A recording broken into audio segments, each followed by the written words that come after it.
Bercakap soal inflasi, Jabatan Perangkaan Malaysia telah pun mengeluarkan datanya pada Jumaat lalu. Sudah tentu kita nak melihat kepada perinciannya. Kita nak bersama dengan Nina Rozman. Nina mungkin boleh kongsikan berkenaan dengan data yang dikongsikan oleh DOSM, bagaimana peningkatan indeks harga pengguna, Nina? Baik Haris, terima kasih Haris dan Nabila. Baik, saya tanpa membuang masa, saya akan kongsikan data-data penting yang baru dikeluarkan oleh DOSM sendiri, iaitu data indeks harga pengguna Malaysia. Jadi mari kita lihat perbandingan dari tahun ke tahun dan bulan ke bulan. Ya, ini setakat ini kita melihat dari tahun ke tahun, iaitu peningkatan sebanyak 34%, iaitu perbandingan dari tahun Jun 2021 tahun lepas sehingga Jun 2022 tahun ini.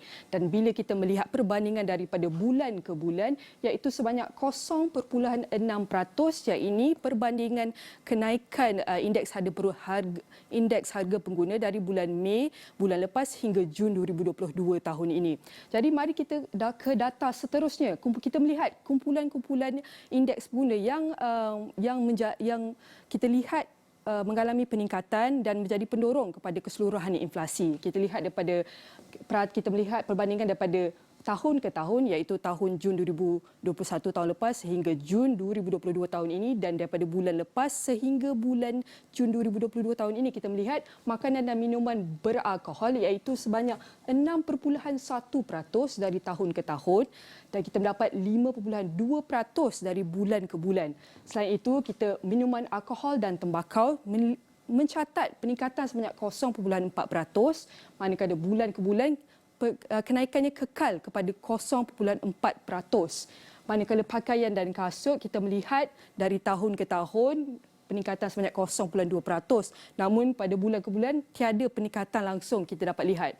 Perumahan air, elektrik, gas dan bahan api lain diikuti juga dengan komponen-komponen lain seperti hiasan, perkakasan, penyelenggaraan isi rumah, kesihatan, dan kita juga dapat melihat komponen lain seperti ini yang makanan dan minum beralkohol, pengangkutan, komunikasi tiada peningkatan daripada tahun ke tahun, bulan ke bulan masih 0.0%. Jadi kita tanpa membuang masa lagi, kita melihat 5 negeri teratas yang melihat peningkatan terhadap indeks harga pengguna, iaitu diikuti dengan negeri tertinggi iaitu wilayah persekutuan Putrajaya, iaitu sebanyak 8.1%, iaitu diikuti juga dengan Selangor 4.3%, iaitu Johor 3.7%, Pulau Pinang 3.4% dan juga Perlis 3.4%. Jadi mari kita teliti juga dengan kawasan pertempatan daripada tahun ke tahun dan bulan ke bulan, iaitu bandar dan kawasan luar bandar. Bandar daripada tahun ke tahun kita melihat peningkatan sebanyak 3.6%, dari bulan ke bulan 3%, manakala luar bandar 2.6% dari tahun ke tahun dan juga bulan ke bulan 2.2%. Jadi kita dapat lihat kawasan pertempatan bandar melihat peningkatan luar bandar lebih tinggi daripada luar bandar. Jadi kita akan lihat juga catatan data daripada DOSM ini, inflasi negara.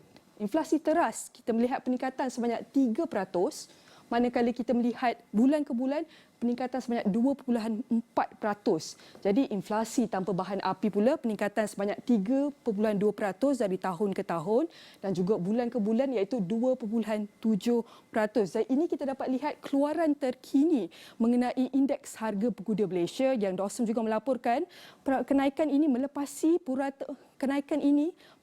purata inflasi bagi tempoh Januari 2011 dan Jun 2022 tahun ini.